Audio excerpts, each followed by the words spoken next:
কলকাতায় নারী চিকিৎসক ধর্ষণ এবং হত্যার ঘটনায় যখন সারা দেশে তোলপাড় চলছে, তখন নারীদের নিরাপত্তা ইস্যুতে মুখ খুললেন প্রধানমন্ত্রী নরেন্দ্র মোদী। সর্বাধুনিক প্রযুক্তি ও সেরা মানের উপাদানে তৈরি আরএফএল চেয়ার, ক্ষমতার নয় সমতার চেয়ার। নারী নির্যাতন রোধে দ্রুত আইন ব্যবস্থা নেয়ার প্রয়োজন বলে মন্তব্য করেছেন তিনি।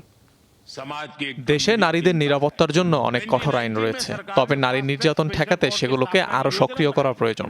নারীর বিরুদ্ধে নৃশংসতার ঘটনায় যত দ্রুত সিদ্ধান্ত নেওয়া যাবে, ততই নিরাপত্তার নিশ্চয়তা পাওয়া যাবে।